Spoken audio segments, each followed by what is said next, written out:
Uh, July 14th. I'll try and make this short and sweet because I think sometimes I get a little boring on my podcast. So, what is it? Social media. I'm commenting on a hate crime or a slur, and I'll use the analogy of Gulliver's Travels. You know, Gulliver's Travels went to the island of Lilliput and saw tiny people, went to another island and saw giants. So for me, when the Calgary Stampede rolls in, it's like Gulliver's Travels. And in Gulliver's Travels, there was horses, centaurs, and I think they were called yahoos. So, and I'm using this analogy in terms of white people who wear cowboy hats, or anybody who wears a cowboy hat at the Calgary Stampede. But there was this Yahoo that pushed this Indigenous young man, and the Indigenous young man asked him, like, stop pushing me. And the fellow who was drinking came on and said, well, do you want to go home in a hearse? And then it escalated to the point where this Yahoo says to him, do you want to be buried with your ancestors in those Indian residential schools? Now, the reason it's an uproar is because it's been on social media ever since the incident happened, trying to identify the Yahoo. Now, they've identified this Yahoo, but the reality of it is like the Calgary City Police or whoever isn't going to do a damn thing because, again, we're Indigenous people. This is what happens to us on a daily basis. And rightfully so for not an excuse why I live in an Indigenous community. This is my choice. However, just the propensity of the hate, like you hear it. I mean, I know young people feel it all the time. And as an elder, I've lived it my whole life. It's not like I psychologically block it out. It's just the reality of going places where I feel safe. And like this morning, I had the tribal police come and introduce me to a new constable, female constable. We exchanged phone numbers, and she is my private constable. And they're doing this for all the elders here in Sutina, which is really nice. Gives me a sense of safety because if I have any emergency, anything I need, I can call her. And that's nice. I mean, I don't mean to sound like I'm going to cry, but, I haven't had a partner or children or grandchildren. Even when I traveled to Las Vegas, I was surprised that a young Yahoo said he was going to come with me. And the fact that he spent his own money to fly here and to fly to Las Vegas with me and escort me around, I've never had that ever. Like I said, it sounds really pathetic that for me as an elder to be seen as somebody so invisible. But again, it comes with privilege because that invisibility is also a way of protecting myself.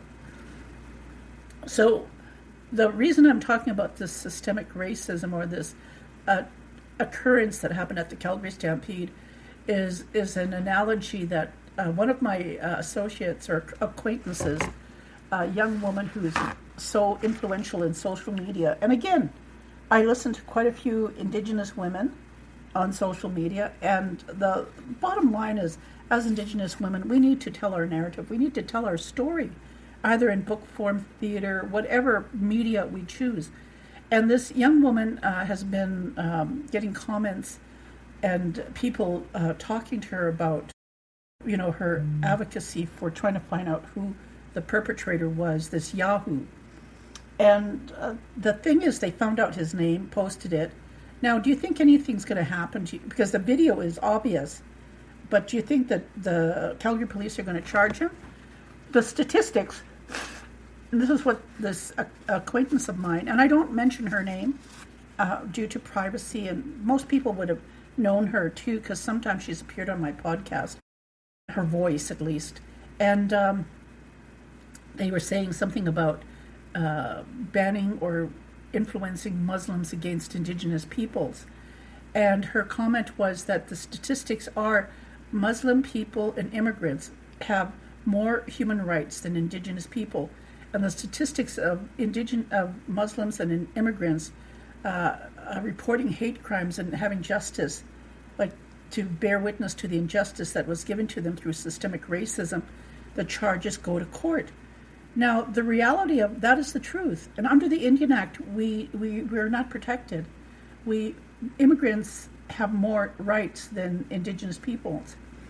And part of my narrative and part of why people invite me into the city to talk, like people from Africa,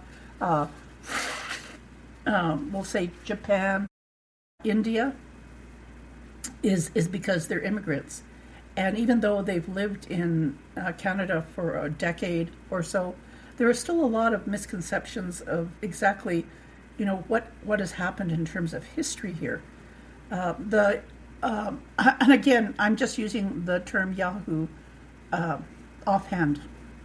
So, but I'm not describing all Yahoos as being racist, even though, to me, like I'm just using it as an analogy rather than saying white people.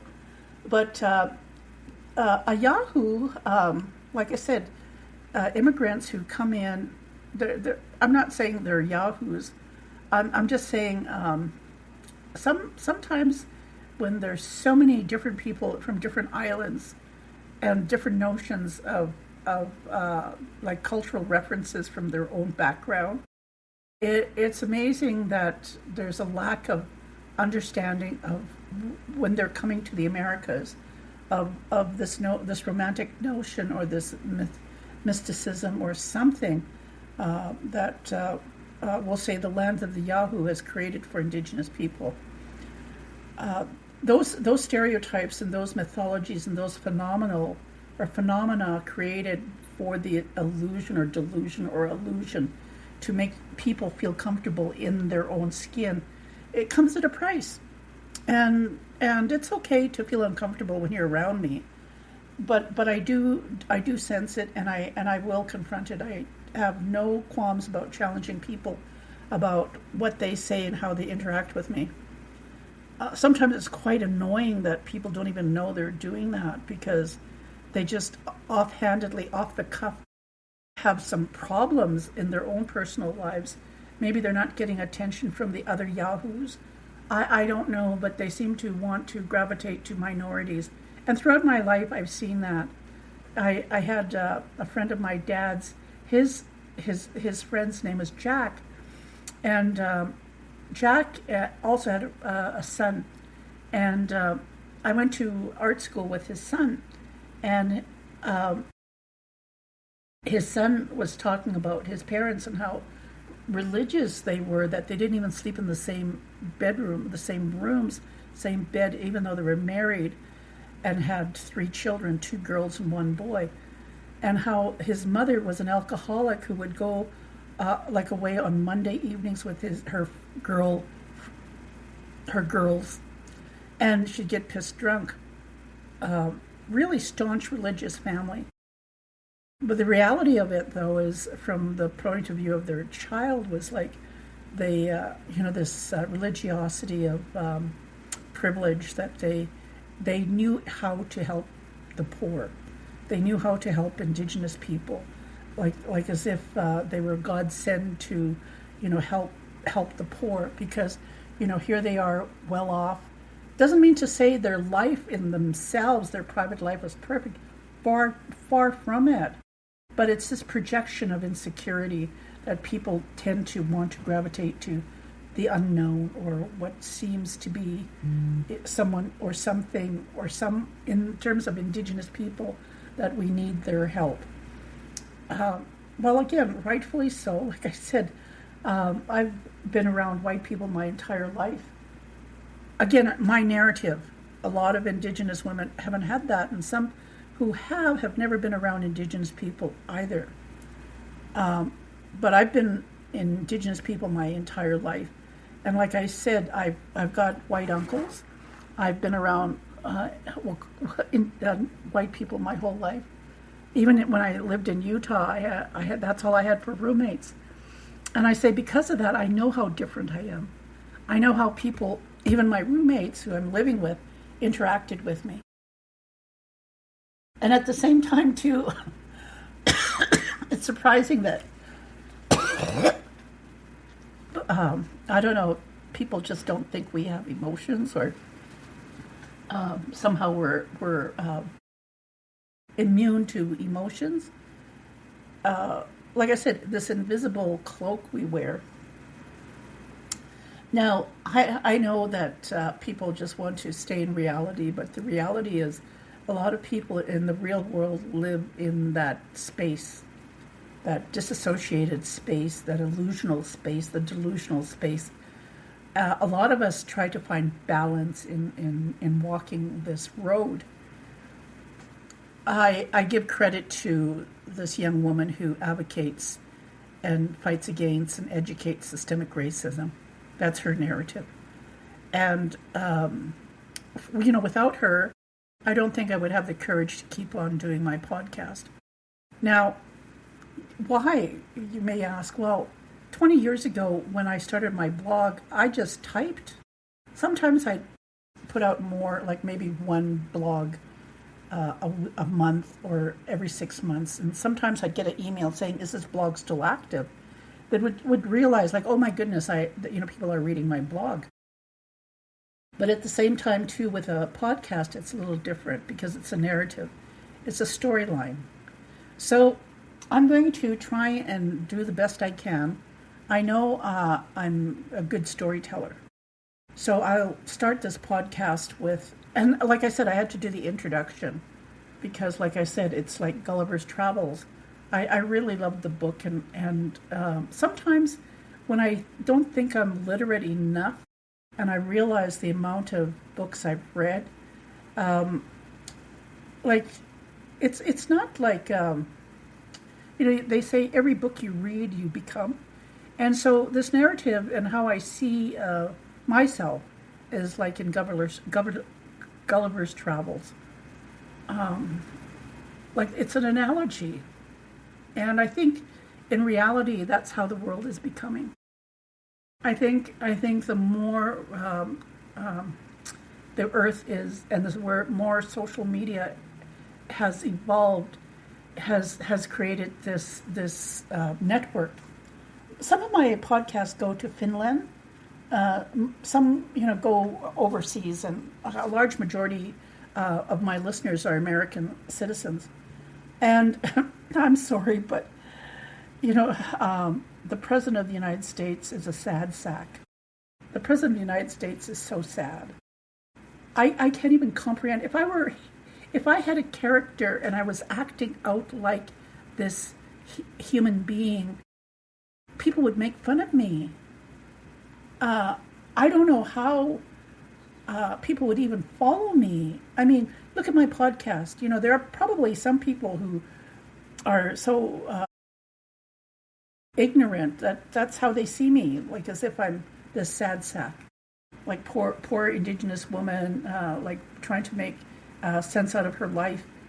But the reality of it is like, oh my goodness, the amount of crime, the amount of just behavior that people have allowed to put up with. I mean, I know you can't change people. For me, I'd sooner live alone and not be around people who assume a hell of a lot about my life, or even think like if they associate with me and somehow pick my brain and claim it as their own. I'm done with that. I know my podcast is open for interpretation, and people could take this information and even write a book about what I'm saying, and that's okay. That's fine, because, like I said, I'm just one of thousands of Indigenous women who are who are talking about their lives and how they've lived and managed to grow old or live and just function. Because it's not easy. It's not easy for Indigenous women. The women that I know who chose to have children. It's a far easier life when you choose not to have children and live in Indigenous communities. Again, what can I say? During the Calgary Stampede, the Sutuna police had a float. And when I saw it, I thought, oh my goodness, we do have Indigenous people working with our police force, but you couldn't see them. And so this morning I asked the constable who came, I said, when you had the parade, the men should have wore like the ribbon shirts, and they wore a ribbon vest made by a female elder who passed away this week. And her funeral, her wake will be on Wednesday, and then this week will be her funeral. And this woman chose to have children, and she chose to do all the work she could to even foster children. And the amount of beadwork and cultural, like she was, even though she might not see it, she was this artist. And but everybody just looked at her as this matriarch. Now, the fact that she preserved and created her culture and shared it with her children and grandchildren, I don't want to use the word phenomenal because it's mixed up with phenomena. She designed the T-shirts, and I said to the constable, it would have been nice if the female constable wore ribbon skirts, and she said it was just too hot. So I said, well, even to have an eagle feather in their cap, their Stetson hats they were wearing, anything to the imagery of this is Indigenous. And she said, like the elder male whose wife had passed away may have eagle feathers.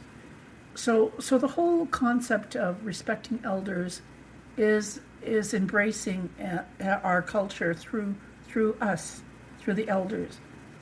And I'm really grateful that I've grown up here my whole life and that I could do this podcast.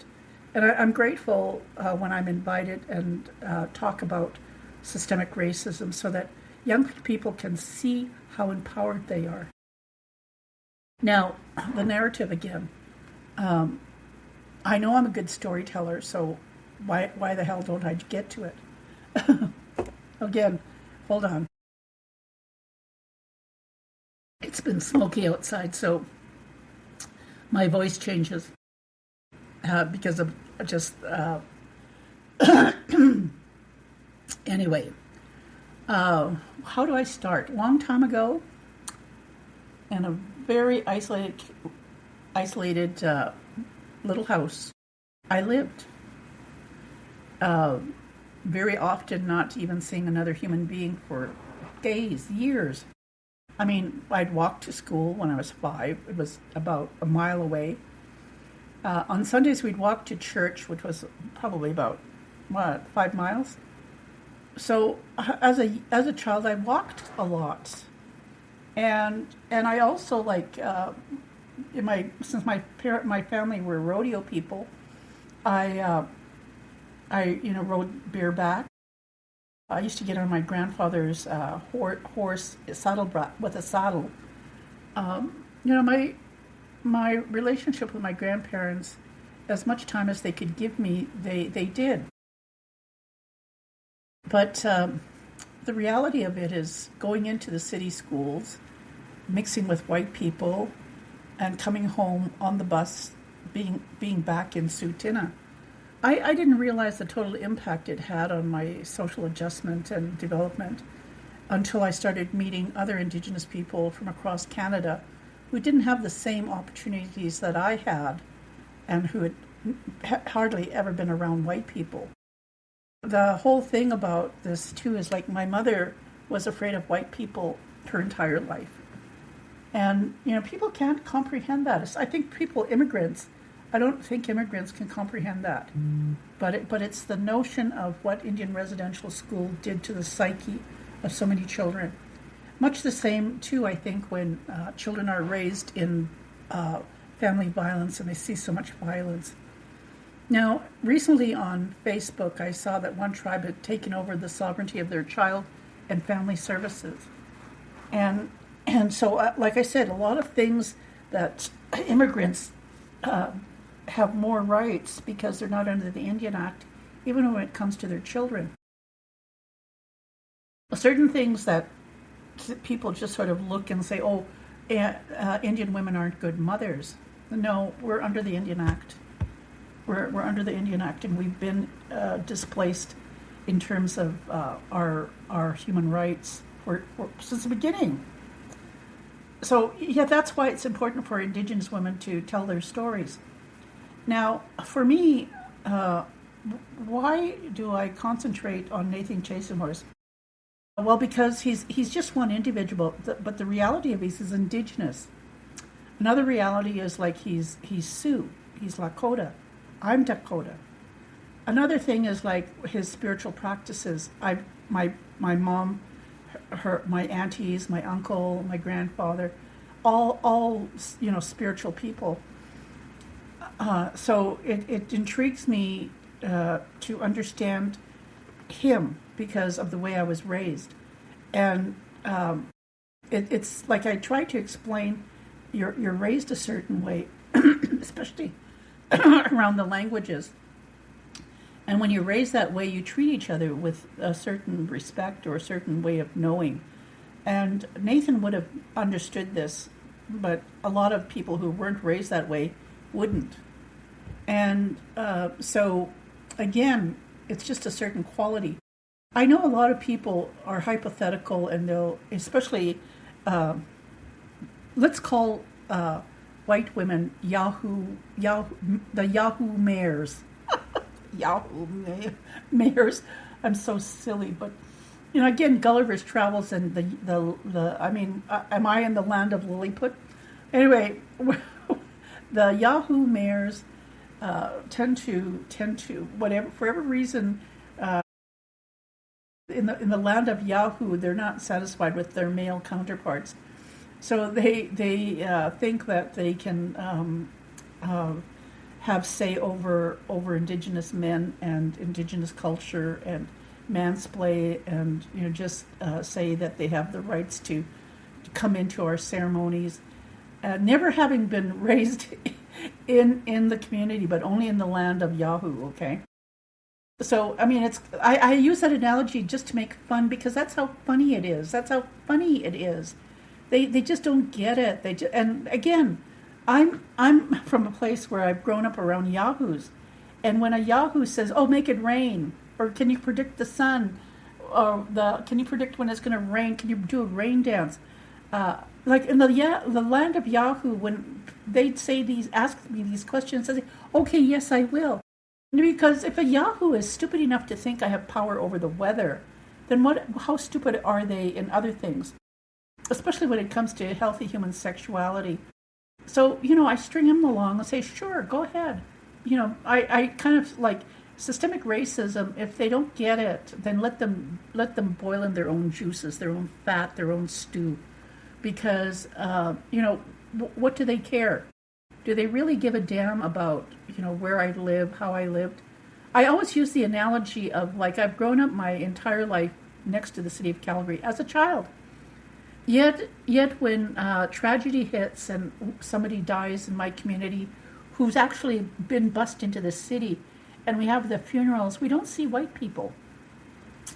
Again, the funeral that's going to happen, there'll maybe a handful of white people that'll come to the funeral. I don't know if it's what it is about the land of Yahoo that they're afraid to go to funerals, or just they have the disconnection of community. But I always, as a child, I always thought, why is it that Yahoo will be friends with people in my community, but when it comes to supporting, where are they? Where are they when it comes to grief and helping? Only if you go into therapy, the therapies, and you become a counselor, where you sort of get this aha moment of like, I am doing good. I pat myself on the shoulder, and again, why? Why go into the therapies? I was talking with a young woman on a project that we've been working on, and we're working with elders. And one of the elders has lived in Calgary, and he's not from he's from the Treaty 7 area, but most of his life he's lived in the city. And she said, "Well, we're going to get him to do some prayers." And I said to her, "We're trying to get the Treaty 7 communities involved.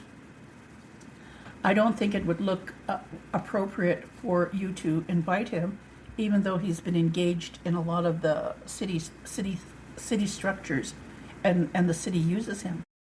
I said, within our communities, each of our communities has our own spiritual people. It'll be important to use the protocols to invite these people who still live in the communities rather than within the city. So when I talk about urban living versus country, like First Nations, Inuit or Métis communities, it almost seems like how did she put it? She says, "Well, I have my status card. I'm Indigenous." I said, "No, you have to understand this. You could have your card, but if you've never lived in an Indigenous community and you've lived in an urban area your whole life, or you don't know, you don't really know your relatives. You've never lived. Maybe you visited, but the fact is you're so urban that you've disconnected from the very grassroots of the earth, the community, Inuit, Métis, or First Nations." I said that in itself says that we have status. Within our own communities, we have our own membership codes. Again, something that was taken away from us. So when we have our own Indigenous people who have status cards questioning our values and beliefs for people who are actually living in these communities, it is a problem. And so I'm trying to orientate the fact that there's also lateral violence. And so I tried to explain to her, I said, yes, you do invite me because of my art background, like the things I advocate for public art, my understanding of just the artist community and the volunteer work I've done in my youth, and even for me to have a Bachelor's of Arts degree. I have a painting at the University of Saskatoon Law Library. I've had my work displayed, but it was very difficult for me to, I'm not even considered like a professional artist. However, it's the reality of my art background that gives me a bit of clout, in especially being Indigenous and a female. So a lot of things that this lady and I have had in a relationship, not only that, but she's got a background in psychology. So with my understanding of childhood behavior also plays into how we communicate and how we get along in discussing certain matters of, for example, lateral violence. So I made a comment to her. I said, we're talking about Sutina, and I said, the woman who you need to engage with. And I went on to talk about the men around who are spiritual leaders. And I said, it's one thing to understand this. I said, because it's important that you realize this. Even though you're going through women, I said, who are working for the nation, understand this, the spiritual people are male. There's still patriarchy in how it was structured because of the colonial mindset of the Indian agents when they were the guardianships in our trust funds, in how we took care of that trust money that was coming in. See, people always think it's taxpayers' money. No, this is trust money. Why else do you think the Indian agents from all over came into First Nations for work? Because they were managing the trust. Now, even in the treaties. So, again, I'm trying to explain to this young woman who has her status card, and she says, "Well, I give back." I said, "No, that's not the issue." I'm trying to explain to her, it's one thing, that Indigenous people who don't live in communities have their status card, but I'm trying to say to her, a lot of people who are millionaires who have those status cards don't need to access money. I said, and a lot of people who do get grants and do access Indigenous monies use a status card, even though they've never lived in First Nations, Inuit, or Métis communities. And my question is, how are they going to pay back? How are they going to, not interest in terms of money, but in terms of what they're contributing for Indigenous people or the Indigenous ways of knowing. So I'm trying to explain to her, you can invite me to these meetings, and people in my community know me. But there's also this misunderstanding of, like, why are you asking Marina Crane? And I said to her, this is the issue. I said, I'm not stepping on anybody's feet because they don't know why I'm invited. They don't see the art background. They have their own job when it comes to historical references and what the city does in terms of cultural heritage sites. Each of the tribes in Treaty 7 have that. So I'm trying to say to her, it has to do with misogyny and lateral violence.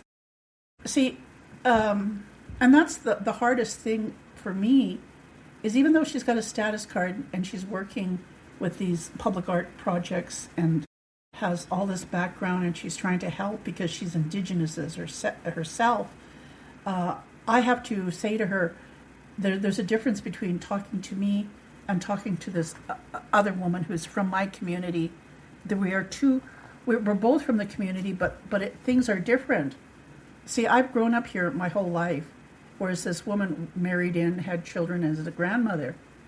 And I made a comment, I said, even how I promote the young artist within my community, that they don't even know I've been advocating for them, and how they started getting projects, and how I advocated for professional artists to help them and navigate through the system in public art. Now, all this isn't just me. It was a catalyst that started off with a group of artists in Calgary. So that's my background, and I'm trying to say to this young woman, the other woman has all this staff. She has access to a lot of things, and mind you, she's younger than me. But the protocol is that it goes through her husband. And so she says, I said, you need to contact the husband and you need to contact the husband's uncle. I said, because you contact them and they will refer you to this woman. And from her, she can access the funds to help these two men, these spiritual men. I said, that's the protocol. Like for me, if she contacted me, I have nobody. I'm a woman. I have no status in terms of money. Whereas a man who's lived here in Sutena, if they're married to a woman who's working in the administration office, they have status, they have pull. And I said, and that's lateral violence, that's systemic racism, that's the way women are treated, which is different if you're a woman living in the city and have status card. You go through your own hierarchy with your own organization. But it's different because you don't know the people, like from childhood to when they were teenagers to being married, having children and grandchildren. It's a whole different landscape. So in order for her to have the best human experience in promoting her project, which is a huge project in the Treaty 7 area, is to follow those protocols and make the extra effort to we'll say bond or navigate with the different tribes in their spiritual practices, which is totally different. Now, some people might say, oh, well, that's so redundant and that's so difficult. And I'm going, no. If it were a non-Indigenous person, we'll say from the city of Yahoo, again, Gulliver's Travels, approaching a tribal representative, the tribal representative will say, we want formal invitation from the head Yahoo, because you're trying to invite our head person. I said, those are the protocols, and if you step out of boundary with them, it's going to be harder to navigate and negotiate networks, because each person is networking in this web. But understand this, even though you're approaching and talking to Indigenous women, however we are seen and however we can help is only a ripple. So whatever influence I have in stimulating or talking to people is just a ripple. It takes somebody to actually say, okay, we're going to do it. And it's usually the woman talking to the husband, and the husband saying, "Okay, let's do it." Especially to acknowledging the husband with tobacco, with protocols, those things. See, I've never had that, and I tried to explain to this young woman. I've grown up here my whole life. Systemic racism, lateral violence, how people see me is totally different than how people see this woman who's a grandmother. See, I've never had a husband or children or grandchildren. So even how people see me is totally different because I bring along a different narrative than most Indigenous women or most Indigenous matriarchs. My matriarchy is just something given to me because of my sexuality, because of my age. It doesn't mean like I'm protected from misogyny. In fact, it makes it all the more critical when I even talk in my own community or I sit in my own community and how people see me or engage with me. Because I've had experience with people who just hate me because I have a voice, because I speak my truth. And again, I'm saying it's important for Indigenous women to use whatever narrative they can, poetry, books, podcasts, blogs, whatever means to tell your story is important. Because I'm not the only one who's experienced these things.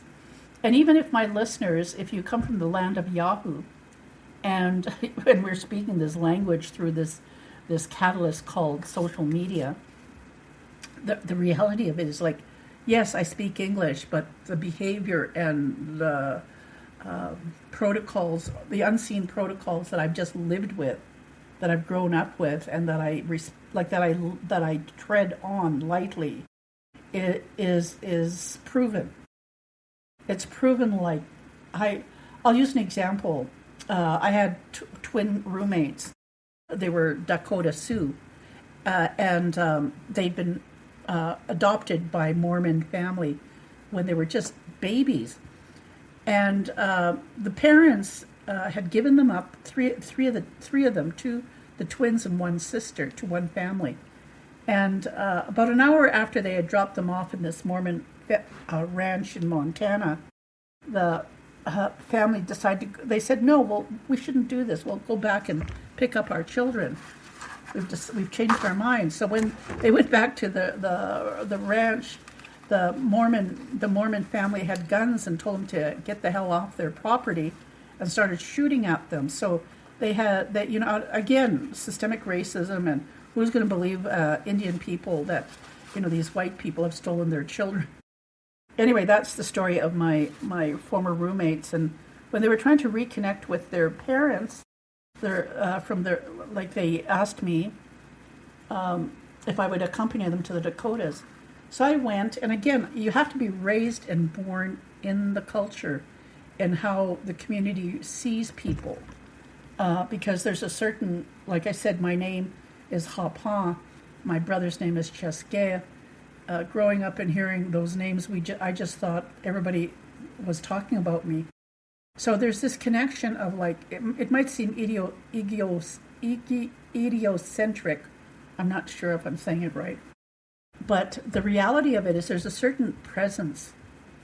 And so, I honor that when I go into Indigenous communities, especially with my Sioux background.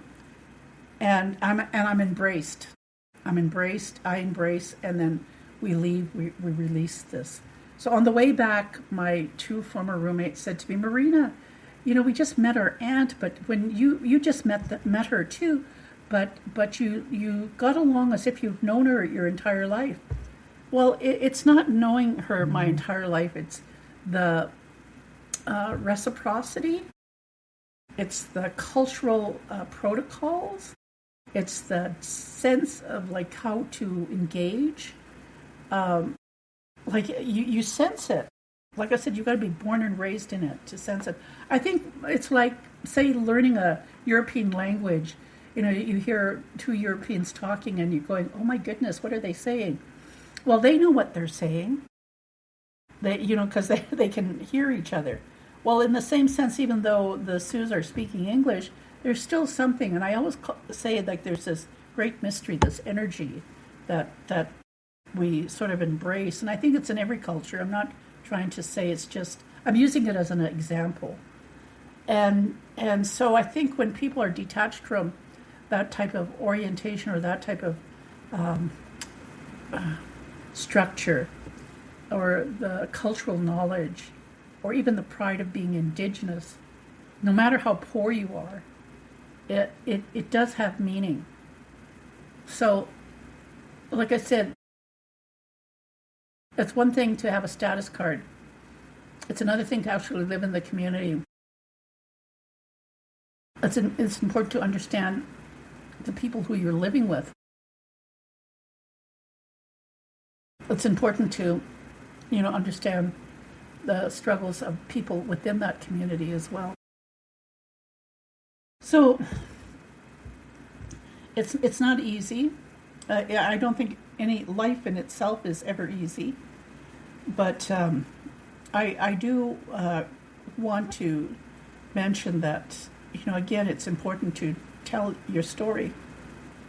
Now, I know I've been sort of itchy.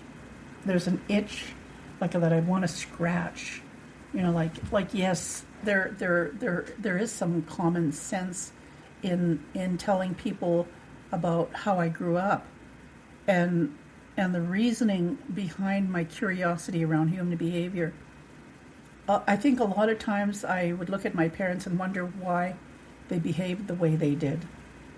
Or even look at white parents whose my classmates would invite me over to their homes, and I would wonder, why are they behaving this way? It's one thing to know that you can speak and breathe and you eat, but it's another thing when you're invited to a white home to spend the weekend and they ask you to take a bath, and you go and you take a bath with your sister, and the whole family comes into the bathroom to watch us take a bath. Like as if our sexual organs and our nipples and our hair or something in our physical body is different than theirs.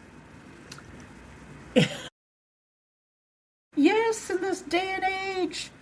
Heck.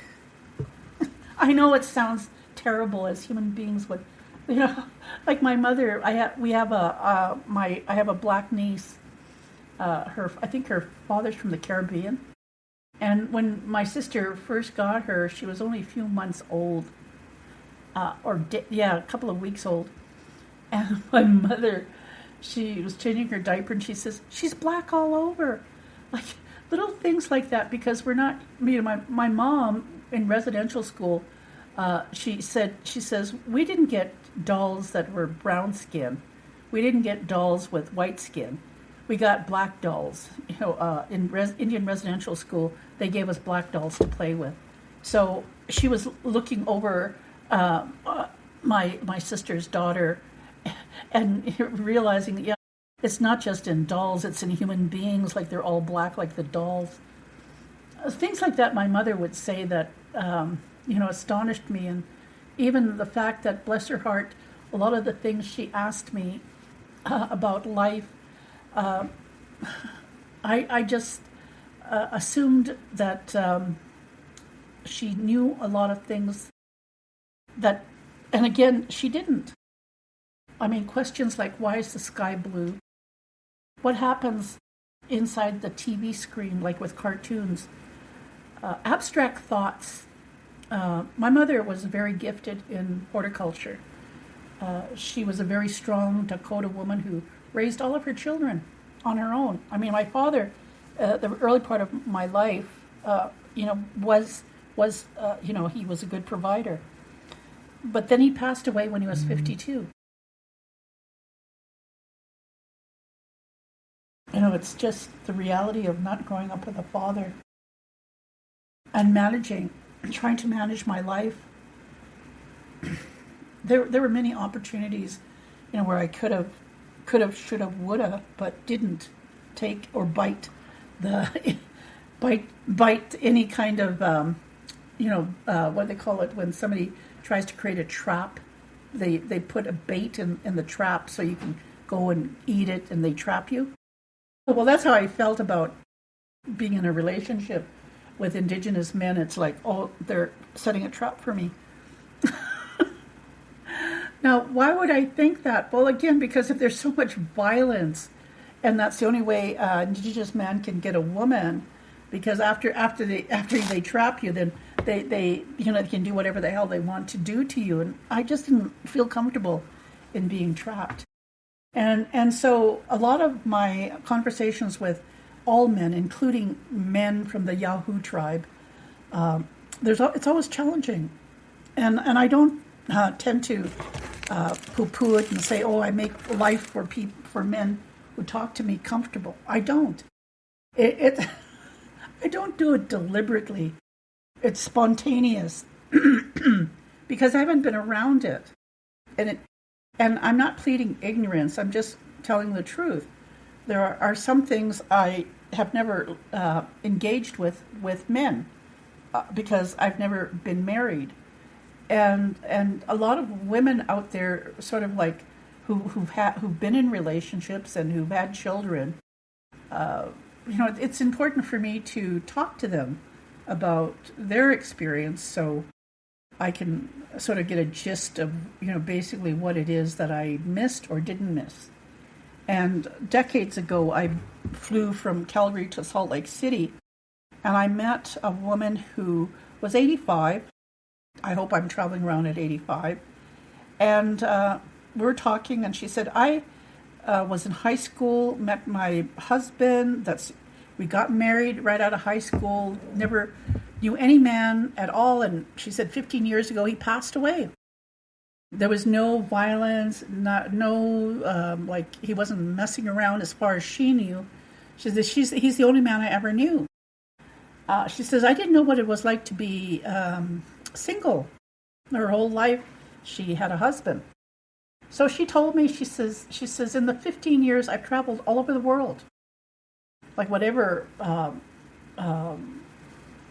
capital he had managed to create while he was alive, supporting her, she was able to travel. And she says to me, never get married. She says, I didn't know what it was to be free, to make your own choices. And most Indigenous women who've been married and who are elderly now, they'll say, my husband would always check what I was wearing, like what clothes I was wearing, how I dressed, my makeup, my hair. I can't even comprehend that. I've had white roommates, and I've had my own siblings as roommates, and it bothers me to no end when somebody tells me how I should look and how I should dress, or like really explaining to me like how I should function, or what I should do to be more acceptable or appropriate. Like, do you need to take a shower? I'm going, no, I don't want to shower. If I'm going to stink, let me stink. Or do your hair. Can I do your hair? Well, go ahead. Like, if it's messy, it's messy. Little things that, people just sort of don't realize. And I'm thinking, how can I couldn't, like, I've never had that. I've always had to just do my own thing, take care of myself, groom myself, clean myself, dress myself, feed myself, pay my bills. Everything I've had to work for on my own. And it amazes me too how most women who have struggled their entire lives, and I mean like through family violence, through like the affairs, the violence with the partner, infidelity, just their whole struggle to keep on making money, even to the point, like I have a lot of people that I knew as teenagers who I went to residential school with. Again, the residential school wasn't like the same as most people experienced. This was in Portage La Prairie, where we were bused into the town to go to school and came home to live in the residence. Mind you, years before, people actually went to school in the residence, like my grandmother.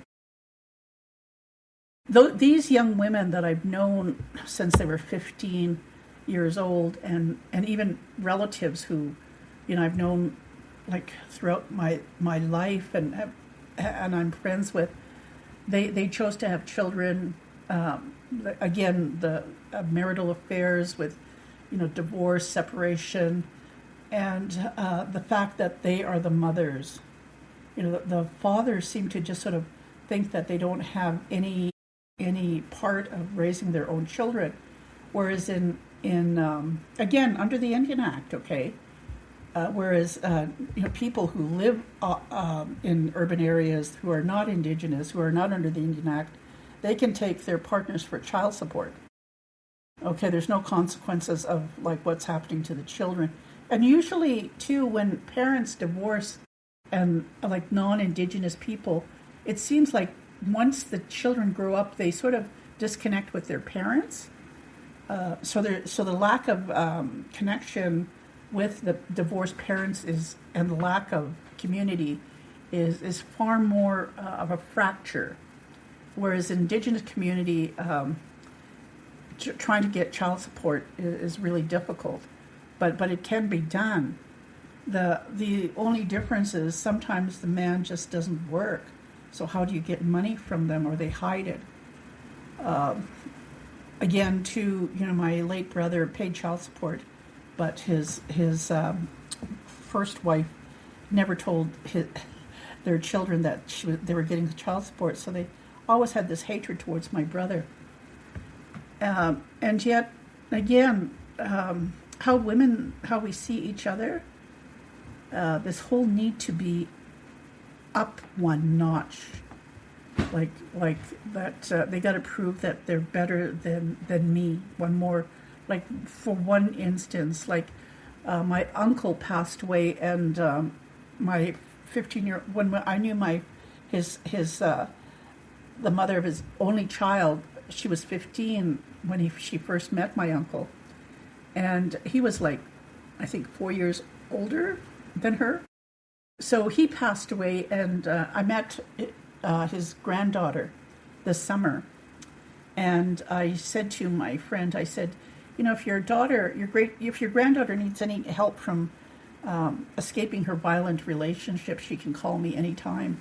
I'm here for her because she lives in Drumheller.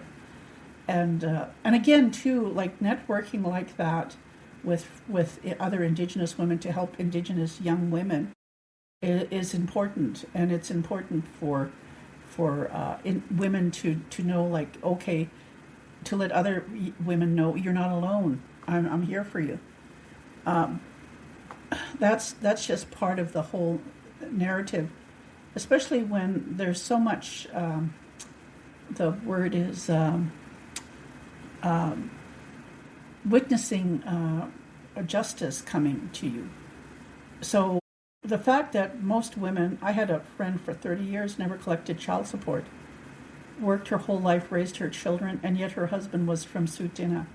Violent man, used to play Russian roulette with his sons while he was pissed drunk, beat the crap out of her.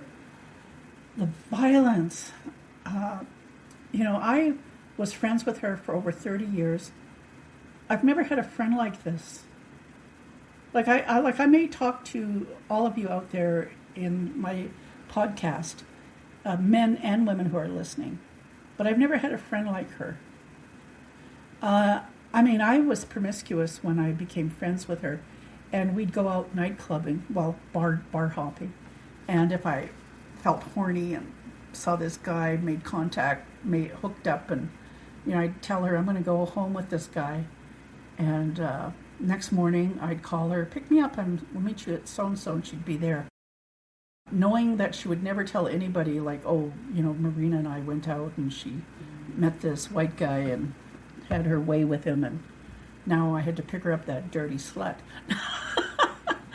My friend wasn't like that. And the reality of it is, like, people in my community used to look at our friendship, and I always used to wonder, why are they looking at us so strangely?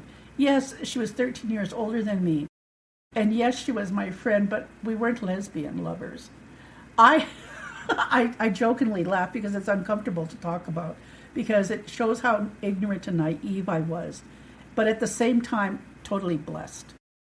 She was having an affair with my brother all this time. And the reality is, like, my keeping that secret also she also kept my secrets. But see, years before she passed away, we had this conversation because, I had taken this man who had brutally assaulted me to court. And she said, yes, Marina, that morning I remember his wife dropped his wife's sister dropped his wife off at my place, and she stayed with me for 2 weeks recovering.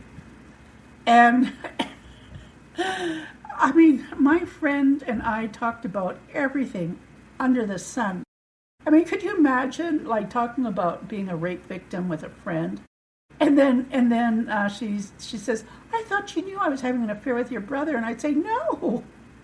I mean, I have letters in 76, 77, her writing to me about how she was trying to push Larry away. Now, her first husband's name was Larry, so I just assumed she was talking about her ex. I didn't think she was talking about my brother. And I told her that. And she said, I thought you knew. And I said, no, I didn't. But that in itself, just the friendship of her keeping my secrets and my, keeping her secret without really knowing that that's what I was doing, made for a very unique relationship in friendship that I will treasure for the rest of my life.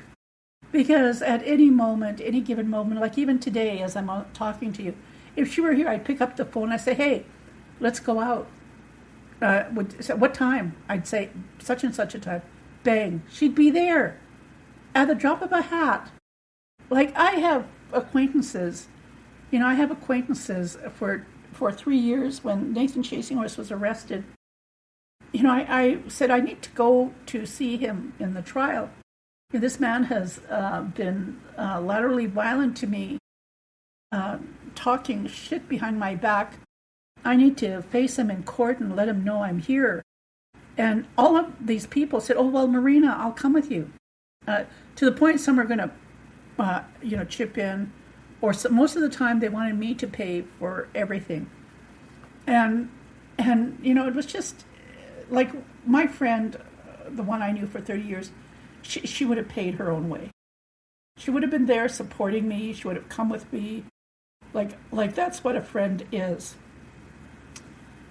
Even though the relationship might seem really like in the Christian viewpoint, which again, I have to laugh. Because this whole notion of thou shalt not commit adultery. It really boggles my mind that I would have such a friend, and I was such a friend to her. Even when she passed away, I organized her funeral. To this day, her children, I'm so close to them in a spiritual sense. But I will always hold her close to my heart. And I miss her dearly. Like I said, I make arrangements with people to do certain activities, and it doesn't come through. So when this Yahoo,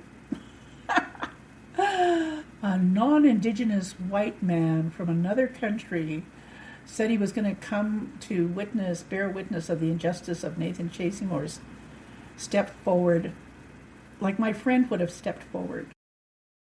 I accepted, like I would have accepted my friend's acknowledgement. But for him to do that in a spiritual way of stepping in like my friend would have, has been so impactful to me. Even after having closure, it didn't really hit me like how my life would be after. But to acknowledge my friend and just the relationship in terms of being Indigenous and being single women. I'm single without a partner or children, and she's living in a community that's not her home community, raising her children, not collecting child support, all because she was afraid when her children grew up they wouldn't have a land base to build their homes. She says, I can't afford to make enemies of my ex-husband or his family. In some way, I just couldn't comprehend that. Again, because I'm not a mother. But for her to sacrifice that way, just the things we shared, the intimate moments of, like, things that you have to give up as an Indigenous woman because you're looking after your children and their future. And I see that with all of my friends. My friend in Edmonton, whose daughter had to escape a very violent relationship, to the point where she was in isolation for about 3 months, under real debriefing psychologically, so she wouldn't go back to him. Because if she went back to him, he'd kill her.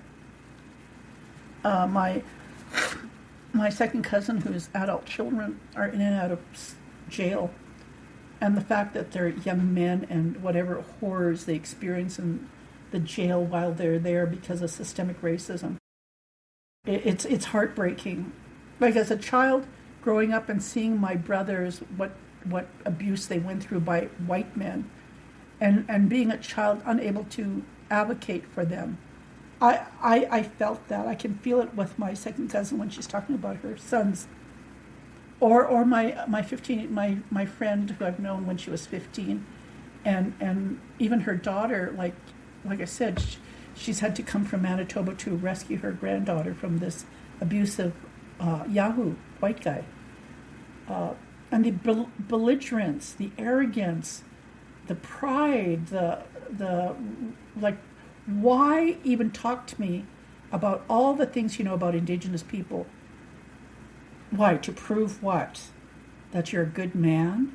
That you're not racist when you're fucking beating the living bejesus out of my granddaughter? Like, excuse me. I wasn't born yesterday. I can sense when some man is trying to have control over another woman. And I could also sense when a woman, doesn't really respect, like, other women because of the situation she put herself in. No other reason. Like, I'm just grateful for the Indigenous women that I do know who are educated. They have degrees, advocating for days, weeks, months, years. Because under the Indian Act, we face injustice. And never once are we going to be seeing justice in the courts for racism, like hate crime, nothing like that. But immigrants who come into Canada, who face these hate crimes, do go to court and do get justice. But under the Indian Act, we don't get that. It's part of the systemic system of government, and how the policing oversees us, and how they perceive, what we're capable or not capable of doing.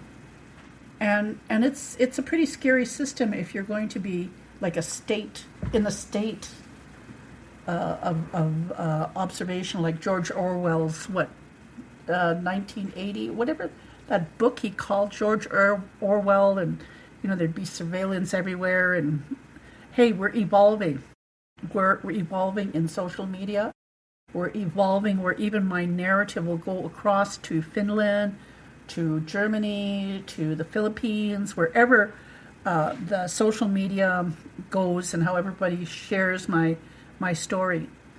And again, sometimes when I'm in a conundrum thinking, why am I doing this? I think it's important because I'm Indigenous. I think it's important because even though we're, say, living in Canada or North America, the difference in terms of environment and how people perceive reality is so totally different. And the fact that even though we believe we're equal, we aren't. And the fact that we believe we have human rights. Immigrants have more human rights than we as Indigenous people who are of the land have.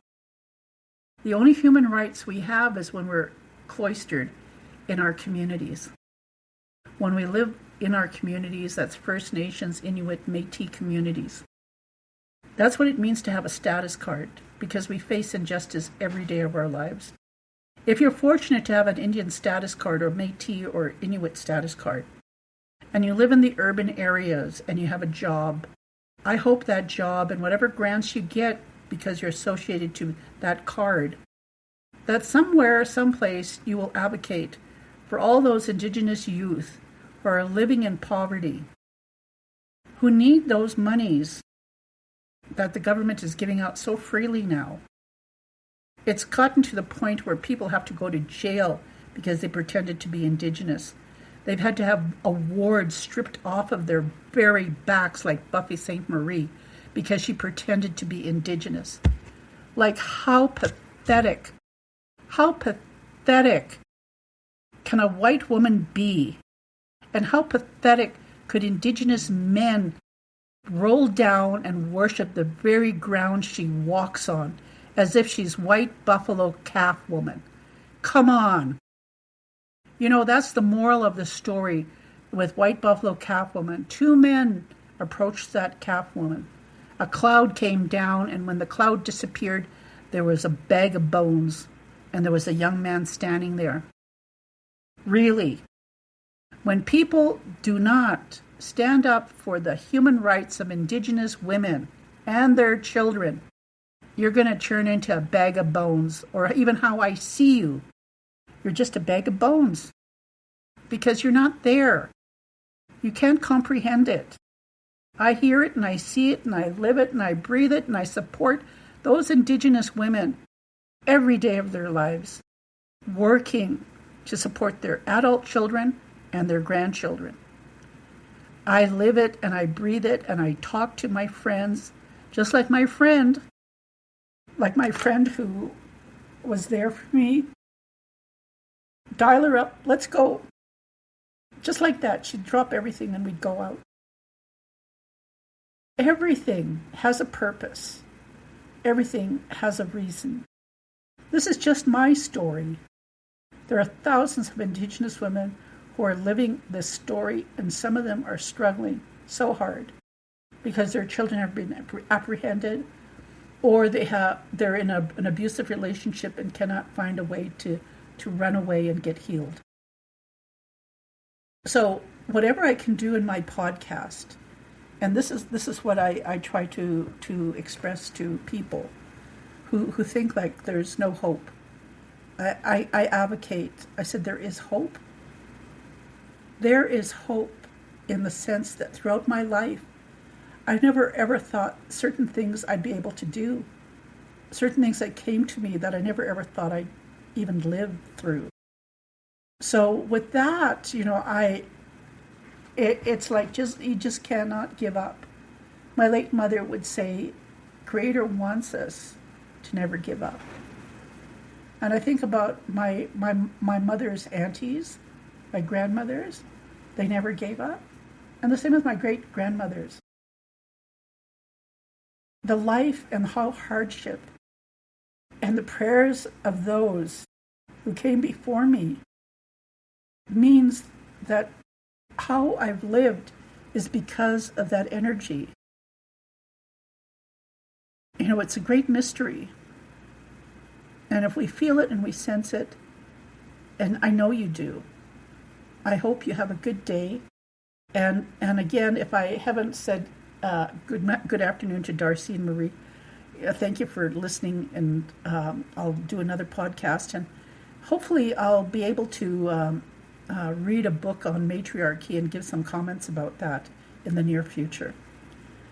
Again, it's the 14th of July. This coming weekend is Sioux Valley Wachipi. In Dakota, that means the powwow, the celebration, the dance. And then the following weekend is Sutana celebrations. And in Sutana, we have a golf tournament, rodeo, fastball, hand game, and powwow. So, it's people come, people save money in northern communities and other places to come just for that one event here in Sutina. I know because I've done my tarot card readings during the times that I can set up, and I've met very many people who've traveled just to come to our celebration. And these events are happening all over North America this summer, and they do every year. Sioux Valley is celebrating their 80th year. So imagine, I was 6 years old. Oh wait, no, they had been celebrating 6 years when I was born. So, by the time I could remember making star blankets for my cousin, it was already, it'd already been going on 20 years. So with that, I just want to encourage Indigenous women to tell your stories, tell them how it is, and hopefully it'll give some insight into lateral violence. I don't ask to have violence towards me. It's just the behavior in which there are certain protocols that need to be met and honored by women for their significant other. It's something that has been implanted by the colonial way of thinking. And I don't know how long that will last, or even if it will ever go away.